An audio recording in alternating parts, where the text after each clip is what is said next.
All right, man, I'm going to try something new. I think this should be our new bit. Okay. When we start every show, because you're the worship leader and I'm not, I should start off by singing a worship song. I'm in. Yeah. What you got today? Okay, here we go. It's all your breath. There it is.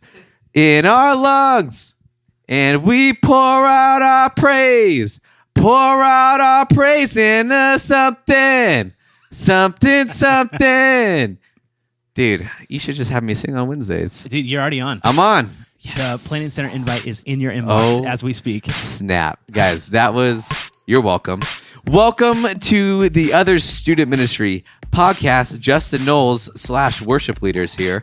And I got my friend and co-host Matthew Frere with us. And he's the actual worship leader. Yeah. Matt, can you give me an A real quick? Can I get an A? Oh, shoot. Actually, off the top of my head. Give me a C. How about that?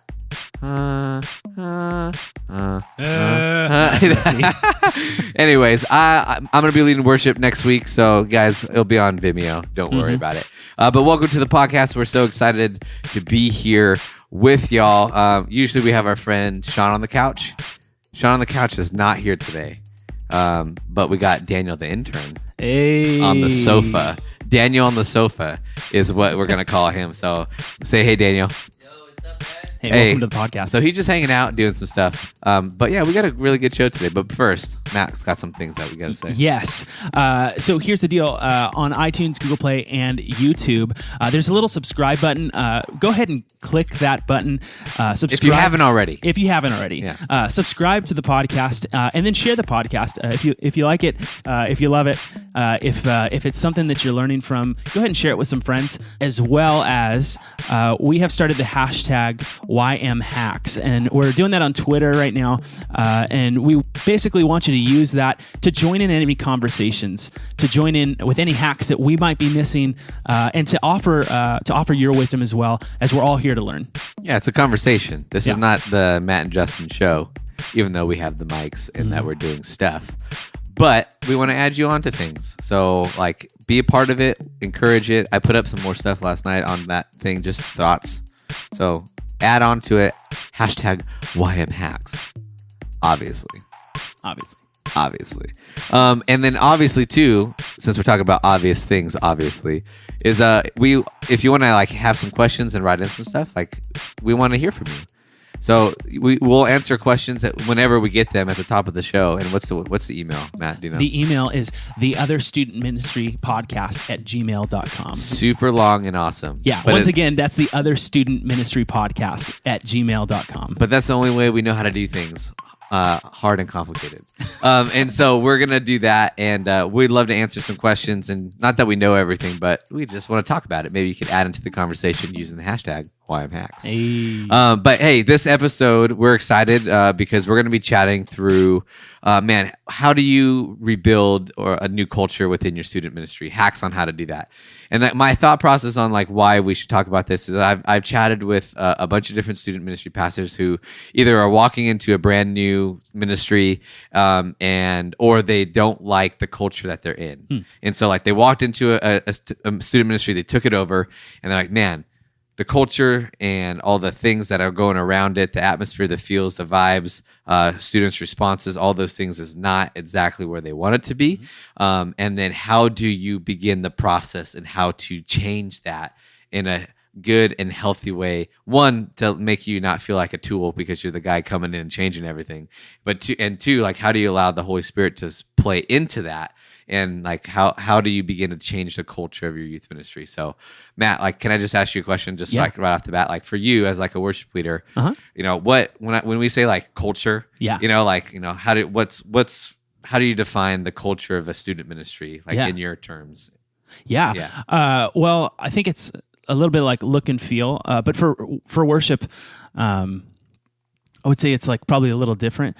Like when we're talking about culture, we're talking about probably more often than not like the responsiveness of students, and really wanting to encourage a safe place for people to respond. And the hope would be that if students are coming in and they're kind of uncomfortable with singing at the top of their lungs, that type of thing, that we're not going to push them necessarily yet to like raising their hands, but we want them first to engage vocally, first to engage in something that's really unifying, and then we'll work to the point of jumping up and down and raising their hands and that type of thing. But it's a process. It takes a little bit of a time to get there and get them comfortable and just kind of fill them in on what's going on. Yeah, totally. I think for me too, like cultures, like look, feel, vibes, like the overall atmosphere of how your students and leaders react to certain things, right? Like, so like, for example, to give you some context of like, I'm coming up on 3 years now, which is crazy. It's kind of crazy, right? Yeah. Of like kind of taking over our student ministry and like working with our team.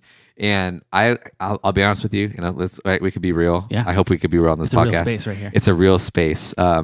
Like I walked in and was like, first Wednesday, I was like, holy crap. Like it was like I was like, what did I get myself into? Yeah. Like kind of situation, because it was like kind of chaotic. Yeah. Student ministry is about like it's like herding cats anyways, of Yeah. like trying to get everyone into places that they don't want to go and do all these things. But I remember like walking in on Wednesday night and like the culture of our leadership was weird. Strange. Yeah, and then that like worship culture, like I would say maybe 40% of kids were engaged, Yeah. and the rest of them were like on their phones or in the Yeah. back of the room and not paying attention at all. Screaming, like And just like super disruptive. I think like during the sermon time, like the culture of like of response times, it was just like deadpan face, Yeah. like looking out. You know what I mean? And Yeah. just like, now 3 years later, I mean, I would say there's 95% participation in worship. Yeah, completely. And students are engaged in messages and they're taking notes. And like, so like, that's the kind of stuff that I'm talking about, like of how do you begin that process of like, if you don't like where your ministry is at now, how do you begin the process of getting them to where you want to go? And not just to raise hands or take notes, but it's like a spiritual pathway of like helping them engage into how do you grow in their relationship with Jesus, but like to be responsive in like the service that's happening. Does that make sense? Yeah, completely. Yeah. How are we taking them from someone who's just been invited to a fully devoted follower of Christ? Yeah. Yeah. Yeah. And so that's when I say culture, like how do you change the culture? That's what I'm talking about. Because I'm assuming there's some things for those of you who are listening, that there's something in your ministry that you don't necessarily like or that you wish it was different. And so how do you begin that process? Yeah. That's kind of what I'm looking at. That's great. That's great. So Matt, let me kind of think through some of the questions. And this kind of I wrote it in a blog post on DYM, which by the way, like we're not a sponsor by them, but like we might as well should be, because I feel I've literally listened to every episode that we've had so far. And we've mentioned them in some way, shape, or form. And they're just good people. But hey, DYM, Josh, Doug, what's up? Hit us up, sponsor us. But like it was a blog post that I wrote on the website that kind of like prompted of like, hey man, we really do, looking back, I'm like, our culture has shifted. So what does that look like? And how, like, it's always easy to do it, but like to explain how we did it is the harder part. So like our hope is to try to like walk through some of the hacks and how we did that. So Matt, first thing before, like for you 3 years ago, think back when like I first came on. Yeah. Like, and we can only talk our context, so just keep this in mind. What would you describe like our culture was?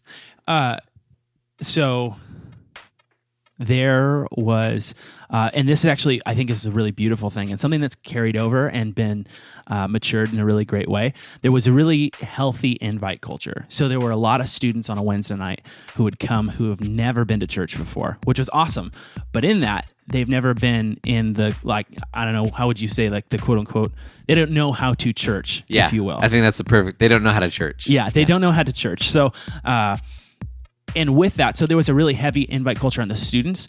I would say from stage and what we were doing, we recognized that, but there wasn't a lot of, okay, then let's teach them how to church and let's put them in these situations and like walk them through A, B, C, D, and E until this is like where we had hoped they would be type thing. It was kind of just like, oh, there's a ton of students here, like let's just do it. So it lended itself to this.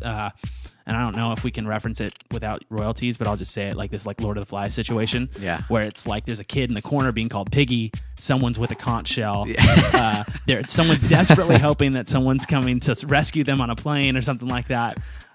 So it led itself to I wouldn't even say organized chaos yet, because I think that came at some point. Yeah. When structure was put into place, because that's the first part. Is you're not going to just take away chaos in the first few weeks. You're going to structure the chaos, and then hopefully take all that passion and energy and power and put it into something constructive. But in the beginning, it was wild. It was wild, but it was contained within four walls. Yeah. It was like an unobserved cruise ship, like on like a cruise ship. Like you could do whatever you want on the ship, but like you can't, like no one leaves it, because you'll die in the ocean. But in the same way, that's like kind of what it was. It's like Hotel California. Yeah, it was. Oh man, because I remember, like, no joke, and I would agree, because I remember like walking in going, okay, this is different. Lots of kids, great, cool, I love that, and heavy invite culture for sure. Like it was, our students were not shy in bringing people to come check out the chaos. And that's part of it. And I would say the same thing. Like our culture, like I mentioned before, the worship was not engaging. Like, I mean, not that you were not engaging, but like they were not engaging in worship. Because they didn't know. Or how to be taught how to do that. It was people trying to church that like were very bought in, and then people that were like, I'm at this rock concert that's singing about Jesus, and I'm not quite certain if I actually care. Right. Yeah. I get that.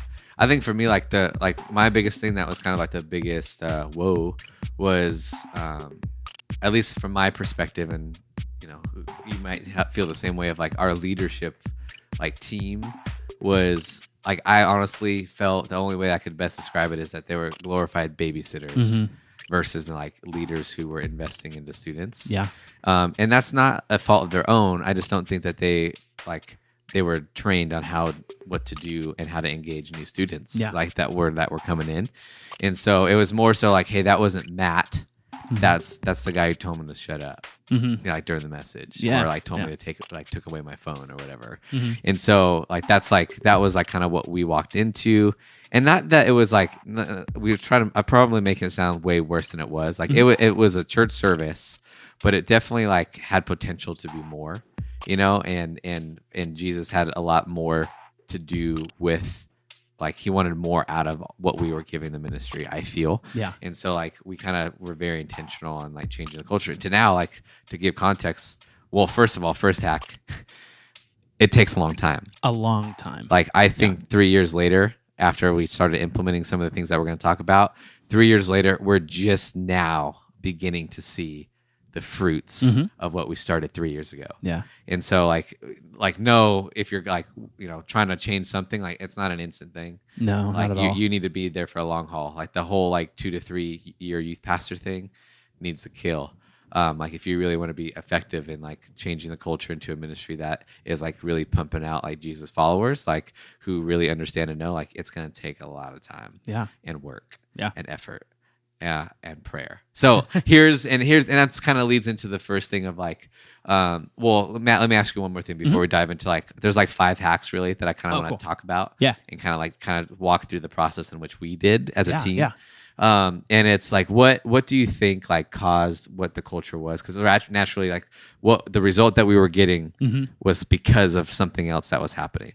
And so like what do you think? Because you've been here 7 years almost now. And so like, what was that? What was that process like?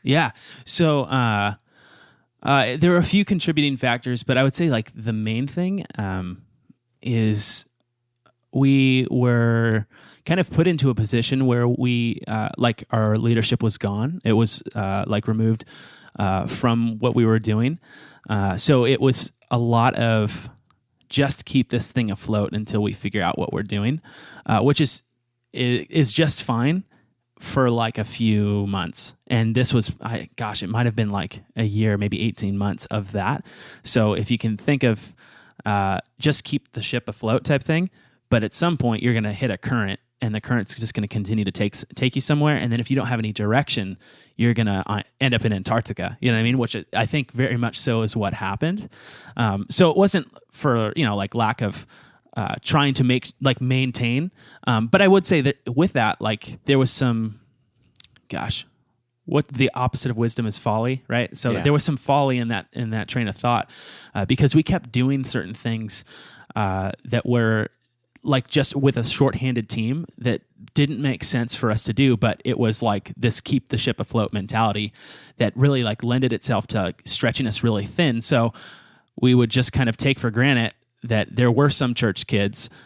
So it's like, okay, well, they're going to be the ones to like lead their peers and do that type of thing. But we were missing steps all over the place, you know? So it wasn't for like lack of trying, but it was this kind of, there was never a clear expectation put on us or even a clear direction of, hey, just do the bare essentials and make sure that healthy core is there. We spent our time trying to make sure the whole thing was up and running, which led itself to like some pretty maybe damaging like moments of the core that like when by the time you got there, we had to, like look at response time. Like it was just this deadpan look and students not really like wanting to respond, not feeling comfortable to respond, not feeling like there was a safe environment to. And that's what we're doing. We're trying to create and foster environments where people can encounter Jesus and like encounter him in freedom, and feel the like, the tugging of the Holy Spirit, like during that time that this is a safe enough environment to like go up to a leader and talk that through and pray for that, and it had become not that. That makes sense. Yeah, totally. Well, sweet, Matt. Let's like kind of dive in then to like, what are some of the hacks that like, and feel free. I have like 5 things that I feel looking back, I'm like, these are things that like 5, not steps, because I don't want to say like it's a math problem, but just 5 like certain things that we like narrowed in on to make sure that our culture started to shift, years later. And then please feel free to like jump in definitely on whatever it is. So let me look back on some of the things. So looking back over the last like couple of years and kind of thinking through, man, okay, where we are now versus where we were, how do we get that to happen? And I'd say like hack number 1, and this might seem obvious and I might be preaching to the choir, like just pray. Like I think that you can't, like, yes, we want something and we all desire to change something in our ministry regardless of where you're at, whether it's you have 7 kids that come on a Wednesday or like 1,000 kids that come on a Wednesday. There's something in your ministry in which that you want to change. And number 1 is just like, I think we need to pray that our team spent time praying together. We started praying about, okay, what are you doing? We dreamt a little bit, wrote a whole bunch of stuff on a whiteboard. We wrote stuff down because ultimately, like, we don't want to go anywhere that God is not. And I don't want to do something because it's just cool, or wait, like I want students to respond because I just want them to, because it looks better, or something like that. So this is like something that our team, like, we spent a good amount of time in prayer of like, okay, what is it that we need to focus on? God, show us the things. And like, we just started writing stuff down. And as our teams started coming together, all of us kind of narrowed down and kind of landed on a few things, right? Like, when do you kind of remember looking back on that and kind of like, when was the process for you of like, okay, here's what we narrowed down, here's our prayer, and here's like, can you reflect on that a little bit of like when that started to change for you? Yeah. I think, we first had a conversation about, and this jumps back. This is another like breaking the fourth wall moment into another podcast, but we talked about moving from like a young adult led band to a student led band, a peer led band. And so that was one of the things that like I very clearly remember that conversation and being like, let's pursue after that. And then it just became, we're afforded this opportunity at CCV to go. I think it's quarterly now. It was once a month, but I think they've moved it to quarterly of having like, it's called a pastoral day away. And the only expectation is that you spend a complete work day away in prayer and with God, doing things that fill you up and give you vision and direction for the future, which is so cool. And so I'd use those times to either make phone calls or be in prayer about, Lord, what are the things that you want us to do? And then it became pretty clear, like, we made mention to it previously, but like, go to the plays, go to the Battle of the Band shows, those type of things that, just being frank and honest, because it's a real place. When you go, sometimes it's like, when can we leave? Yeah. When can we leave? This is awful. But going and really finding the positives in those things and seeing those students as students who would be catalysts for other students, peers who would lead the way for others and give instill confidence in their friends of saying, hey, I could do that too. I could be a part of this. And so that was a really, really big thing for me as I was like praying through it and reflecting of just how do we even get something off the ground? Yeah, totally. I think too of like the second thing that I was like kind of thinking back of like, we need to like another hack would be like just to observe. Like I knew coming into our ministry that I wanted to split junior high and high school for teaching. Like I knew that from the very beginning. But I didn't do anything until like 8 months. Like we ran and operated as is. So for me, if you know me at all, that is not like me. I'm a shoot first, aim later type of person. Yeah. And this is was coming in and like knowing that I have to let's observe and make sure after prayer, like once we narrow down, and here's where we kind of narrowed it down is that we had a 3-year plan, right? We did year 1, we're going to focus on our services, make them the best possible that they could be. Find the right order of service, find the right people, find the right type of games, find the right type of message series. And we just, for a year, we tinkered and messed with, changed until we were like, dang, this is where we want. Year 2 was small groups, and we just wanted to nail that down and launch something and to get kids into small groups. And then year 3 was serving. And so we're just on the end of year 3 now. Yeah. And it's been kind of cool to watch, kind of go back. And so, that was 3 years ago. And to see at the end of this 3rd year, to see focusing on what those things have done in our ministry has been pretty incredible. And part of that is that observing, I spent probably, and our team too, I challenged everyone we spent 4 to 6 months just writing, we changed cosmetic stuff with service and little things to make things immediately better, but I felt like I was the creeper in the back, with just a notebook and just writing down things that I noticed in service, writing down things that I saw volunteers doing or not doing, started writing down things of how students did or did not respond, and literally just taking notes for months and kind of looking at the patterns that we've picked up or the habits that we've picked up as a ministry, and just started really observing and some of those things that everything was under the microscope and everything was on the chopping block. And just kind of literally taking the ministry and starting over from scratch, and from set out to tear down to producing. And because we know that whatever we were getting, it's because a system was set up in place to get whatever that result is. Yeah. And so started looking at all those things. And one of the cool things is I have a team. That's awesome, right? We have a team of people of paid staff. But you could do this with your veteran volunteers who have been around for a long time of hey, here's what I want you to look for, and I want you to write down some thoughts. And get some people that you trust. Maybe, get even some outside perspective of have another youth pastor, a friend, come in, or and have them bring some students and give them specific things to look for, and say, okay, be brutally honest, and how can I change this or make this better, and kind of do some things. You know? And so that's a really big deal. Anything on that one?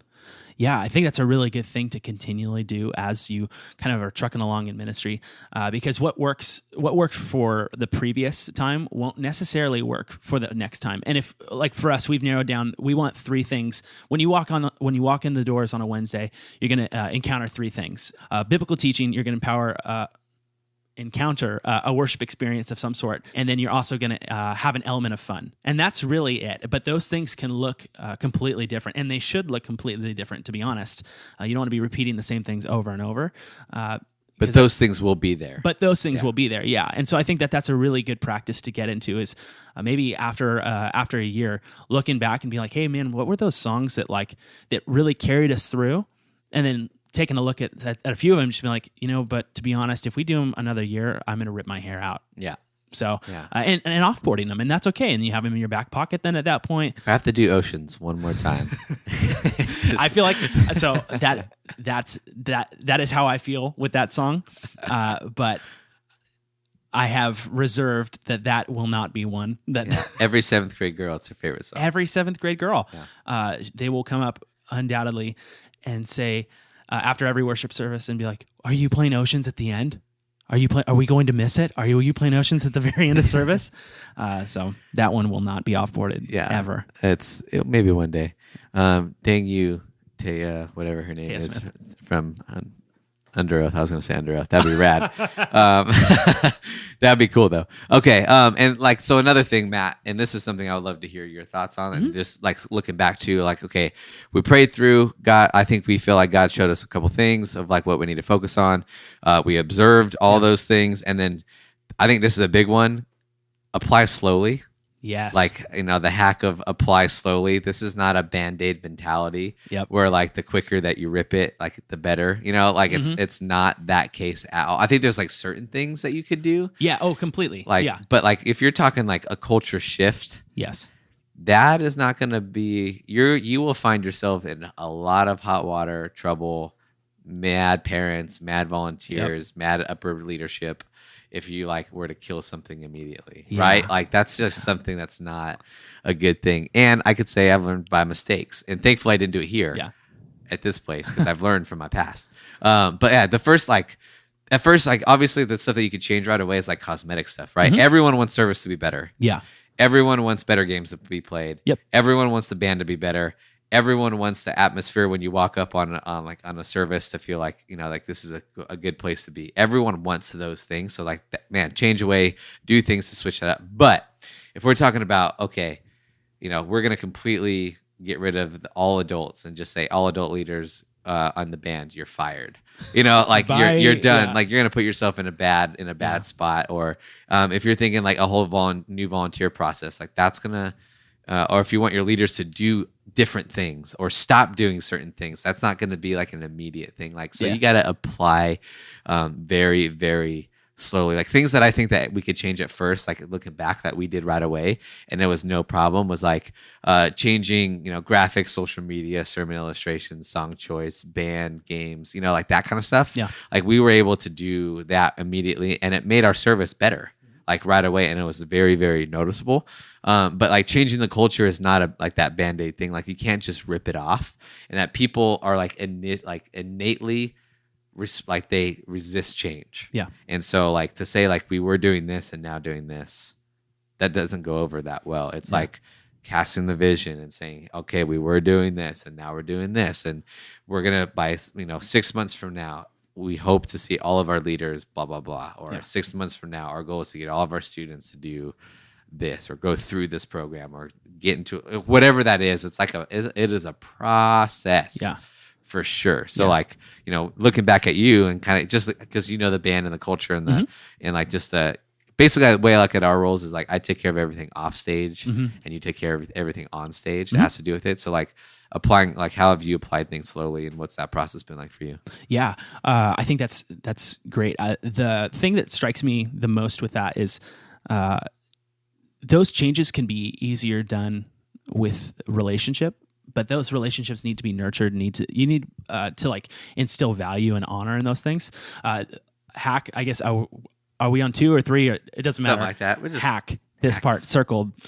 If honoring is not a part of your culture and celebration is not a part of your culture, that's one that you can immediately throw in. So if you can look back and find the places where God has moved in a previous culture and say, hey, like we're not raining on any of this parade, but we're saying we're going to take this to the next level type thing, and you can look back and say, hey, like small groups, that was so cool. Or like let's narrow in on like band culture or something like that. Like you young adults who poured in and served for the past 2 years, you gave of your time, you gave of your talents, you sacrificed the ability to be with family. You came from work after an 8-hour, 10-hour, 16-hour workday or whatever you did, and you gave of your time so that people could. And to create an environment so that people could like worship Jesus. That's so cool. And we thank you for that. And we want to like, quite honestly, like we want to throw a party for that and recognize those great things. And then in that same way, in that same breath, hoping that builds some sort of trust in what's going on and trust in the vision. This is where we're going next. And I think that can be a really powerful and effective thing to do. There's some things that I think you can change immediately. Like I've been watching TV like every other human being. And have you seen the Phelps thing where he's like going to race a shark or whatever? Yeah. What the heck? Yeah. So it's got me thinking a lot about change and the mentality of like being an Olympian and being like at your very best. And sorry, I have to breathe sometimes or else. But I don't want to breathe in the mic because then you just get this weird like breathing thing. Just like that. So my thought was like, if I want to be an Olympian, I'm not going to just sit around and just say like, oh, I hope someday I can be an Olympian. Like I'm going to stop what I'm doing now and change certain things about how I'm living my life to be an Olympian today. So by the time I show up for trials and try to qualify, I have been running the race per se. And I think with that within ministry, like holding on to that metaphor, I'm not gonna go to Del Taco every day. I'm gonna stop drinking Diet Coke, which sounds like the worst thing in the world, but I guarantee you that Michael Phelps is not drinking Diet Coke, regardless of whatever that Subway commercial says. Right. And so, like in terms of students, in terms of like your youth ministry, find whatever that Diet Coke thing is, find whatever that thing is where like maybe it's just a Band-Aid habit that you're continually doing that like kind of works, but it's just really not that effective and not the healthiest thing, and get rid of it. Just change it.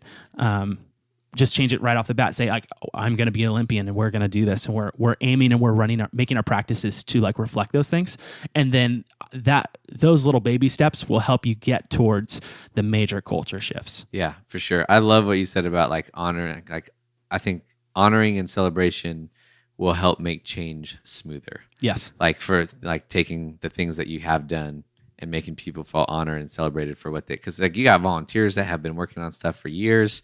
And now you're saying, we're not going to do that anymore. And so like for you to just say, we're not doing that anymore, and that's it. Yeah. That's not honoring or celebrating what God has done through it. Because chances are it was a good thing at some point at certain time, and God moved in those things. And now we're saying we're doing this. I love that. Honoring. And people don't want to think that they're like, they've wasted the past 2 years of their life or whatever that looks like. And so if you can be the one to lead the way in that and say, no, look, this is how God moved. See where we were and where we are. That was a huge change. And then the other side of that is letting them know how they can be a part of that next season. Yeah. And really leading in through that and developing that honor and celebration really paves the way and makes that a really nice thing. Yeah, that's awesome. So last one, or not last one, I got two more, but we'll hurry through them. Nice. But it's the next thing, like, so we applied slowly to like all these like programs and all these kind of things of noticing and observing what we wanted to change, but then we moved to people. Right, like, because then that's like in order to do all these things, you got to move to like volunteers and the people that you work with on a normal basis, and work with the adults that serve in your ministry or the students that serve in your ministry or are in your ministry, and because like people are different than programs. Programs are relatively easy to change if you need to, but people are not when it comes to like doing certain things. And from the very beginning of me starting here, like, I kind of just started casting the vision. Like, to be honest with you, like when you said, it made me feel really good of when you said there's three things that we do, and it's the biblical teaching, element of fun, and some sort of worship experience. I've been saying that from day one. And that, like, to me, like, it's a good thing, because that just means it's ingrained into like, I believe that every one of our volunteers could say the same thing too. And so my point is that I've been casting the vision since day one. And along the way, like, some people realized like they're not on board with that vision. And so they left. Yeah. And that's the cool part. I think we're talking about with some of our children's ministry people here today. And she said something that was like very good. She's like, you know what? God knows who's supposed to be here. And so I tell him, you have to let them leave then. Like, obviously, like, I'm going to try to do my best. And obviously some people want to be a part of it. Mm-hmm. But a lot of the times, like, when you cast a vision and say, this is where we're going, this is what we're doing, people will realize, like, people are smart. Yeah. And then they'll say, you know what? I'm not on that anymore. Or I was holding on to this just because, and then this is not the direction that I feel like God's calling me, and they'll remove themselves, which is like, that's kind of what happened with us as well. And that's okay. Yeah. That's an okay thing. And that's fine. And like, again, honor and celebrate them. Yeah. Thank you for serving. Thank you for doing those things. Thank you for the lives that have been changed because of the conversations that you've had. Mm-hmm. And thank you for realizing that this is not part of it, and we don't have to have an awkward conversation later. Right. Like, those are the things that we want to do. And others not so hard. Like, they say they're on board, but they weren't. Yeah. And so like those conversations like are like correcting. But here's the thing, like, the truth is, like, you can never repeat your vision enough. And so like people make fun of me all the time because I say the same thing over and over again, but like Andy Stanley says, like vision leaks. And so like by the time you as a leader are tired of hearing your own vision is probably about the time that your whole ministry is starting to get it. And so like just repeating and repeating and repeating it to make sure that people know, as a volunteer leader, what's a win for me? What do I know is a good thing on a Wednesday night? Because that's how you change the culture. If they know exactly what they're supposed to do, then over time they'll learn like, oh, this is a win for me as a student band. Here's what a win is for me as a student leader serving in the ministry. What do I need to do to be effective? If you're attending our service, students, what is your purpose of being here? One, it's to grow closer to God, but two, is to bring friends along the way. And like I think that over time now, 3 years, they've learned, and it's just repetition to make sure that they understand what a win is, right? Like when like people are harder, and it takes a lot longer. Yeah. And so it's been 3 years, and we're just now starting to see all that. Yeah, which is encouraging too, because when you look, you would hope for the next 3 years too that same type of thing would happen. That people would finally start to get it. And I think if you can structure what you do to build upon itself. So if you are doing like the service, small groups, serving model, you can track that growth in like page turns, which is really awesome, as opposed to like being like, well, nobody wants to be in a small group, so nobody, like, why do we have nobody serving? Well, if you can go back and if you can reinforce within a small group setting of like, no, we actually want to put our faith into motion, and we want to go out and do the word and be the hands and feet of Jesus. Like that's a lot more of a compelling like leadership moment to say, hey, like we're going to go do this together, knowing that there's an established relationship rather than saying it from stage on a Wednesday, right, to a large group setting. Yeah, totally. And I think too, like to end on this, like on this point, I think like culture, it does leak, but it can leak down. So like for you as like a leader, it starts with you repeating it and knowing it and being clear, like through prayer and observation, and beginning to apply those things, like to repeat it. And then it bleeds into your leaders, which then bleeds into your students. And so like that's the kind of stuff that like takes forever. It's just, man, how do I get my leaders to do the things that I want them to do? Repeat, train, course correct, do all those things. And then finally, like then they hang out with students, and the students also do those things, and it becomes a part of your culture slowly. So, with all that stuff, like vision is a really big deal, and to be able to, people need to know what your vision is to go there. Yeah, right. And they want to know too. Yeah, they don't just. I don't think they just need to know. They want to know. I think the fear with like repeating your vision all the time can make it.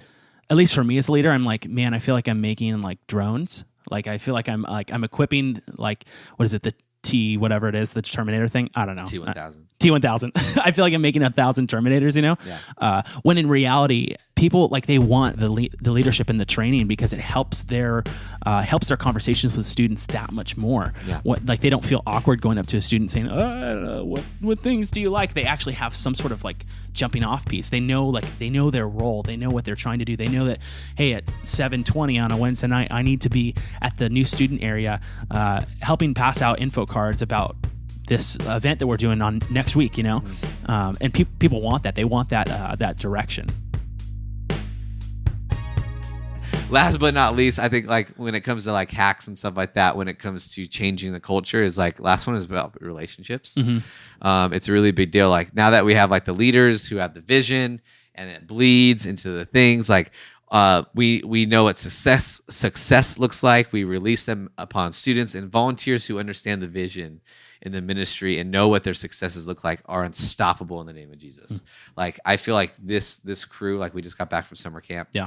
And I literally, both junior high and high school, the crew that went, the leaders that are bought in and that took a week out and went to summer camp, I look at that and I go, holy crap, all-star crew. Like this, it was amazing. It was a great year for us. Yeah. And the relationships that started, these are relationships that started 3 years ago, and we recruited along the way of vision casting, knowing what success. I can't say that word. Success. What that looks like, and then when they're bought in, they're unstoppable. Yeah, like it's unbelievable to like work through some of those things. Yeah, one of my favorite things that we've done on like the band side of things to help develop relationships, and it kind of ties on a little bit of everything we've talked about. We started doing this thing called a post-service huddle, which if I can impart to you one thing to like immediately start doing This is next week. your hack. Yeah, This is my your hack. Yeah. Like, do this next week. We huddle up with our worship team, and when I'm referencing worship, I'm talking about band and production under the umbrella of worship, and that's very important because we want to make sure that we are one team. I always tell them that we're one team separated by a sea of chairs. Yeah, and that's it. So from the front to the back, side to side, nobody's more important than any other person, and we are one united team, helping to create environments and foster atmospheres for people to freely engage with Jesus. And so, in our huddle, it's for two things. It's for celebrating and pointing out what God did that night, because we want to make sure that we walk away from a Wednesday night or whatever service night it is, remembering those things.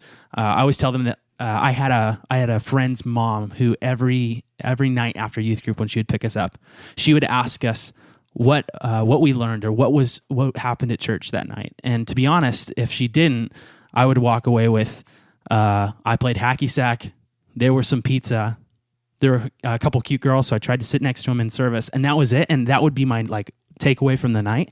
And I wouldn't remember anything that God had done, even though God had worked on my heart. It's really easy to get distracted on a night, on a service night. And so that's one of the reasons is to celebrate those things and to call those things out. And then also the twofold is to celebrate what God is doing through our peers, through those folks. So it's very important for us to keep those times, and they don't go over 5 minutes or so, but it's a family building time and it's a trust building time. And so it's been fantastic for us. Yeah, that's good. Yeah. I love that. I think if I could leave with two hacks on beginning to change the culture, one has to do with relationships and volunteers in the first place of have measurable goals for your leaders to know if they're being successful or not. I think part of it is, a leader shouldn't be walking around on a service night saying, I think I'm doing the right thing, or I think did what I was supposed to do when I got here. Because I tell all of our leaders, they know two things. It's their goal, if they were a successful leader, if they connected with a student and connected them to Jesus. That's it. If you want to know if you were a good leader on a Wednesday night, did you connect with a student, new or old, and did you point them to Jesus in some way, shape, or form? That's as simple as, did you pray with them? Did you ask them what did God teach you during service this week, or whatever it is? I think all of our leaders know for a fact, if they were successful on a Wednesday night for us, those two things, if they did those two things, they were great. And then second is that when it comes to the relationship part of things is I love stories. I think if you want to know if your culture is setting or what your culture is like, have your leaders tell stories. Because Matt, can you do your cricket thing again? Because when you ask for stories and you hear that, then you know that the culture that you have right now is kind of maybe not where it should be, because in a good, healthy culture of where you're wanting your ministry to go, where leaders know exactly what they're doing, you know exactly what you want from students, and watching God move, there's stories that will come along with it, because when God moves, there's always a story that comes along with it. Yeah. And so I think that's always, I love every leader meeting that we ever have, or even every planning meeting that we have, we start with stories of celebration of what God did. Yeah. And so I think that's how you build that culture and make sure where you're at. Because once you start hearing the stories that doesn't reflect the culture that you want, then you need to either course correct a little bit. Yeah. On those things. That's good. So anyways. Cool. Yeah. Awesome. Well, I think that discussion's been really helpful, and I hope that moving forward for you, that those are some things that you can take away and start to either implement next week or in the future, taking some time and taking some time to pray and observe and patiently change the culture of your group. Once again, you can subscribe if you already haven't on iTunes, Google Play, and YouTube, and you can join a part of the conversation. If there's something that we missed, and chances are, I'm just saying it right now, we have missed probably a ton of things, and we're here to learn, just like you are. You can join in the conversation on Twitter with the hashtag YMHacks, and also join in with questions at theotherstudentministrypodcast at gmail.com. Yeah, we'd love to hear from you. And honestly, if you have more questions about details as far as because I really do think, and it's not just, I'm not trying to brag, but I really do feel our culture has shifted in a great way. And so we'd love to chat through a little bit more. Maybe something wasn't clear. we'd love to chat through that as well. So, guys, Justin Knowles here, Matthew Ferrer, and in replacement of Sean on the couch, we have Daniel on the sofa. And so we're happy that you guys are with us and on this journey as well.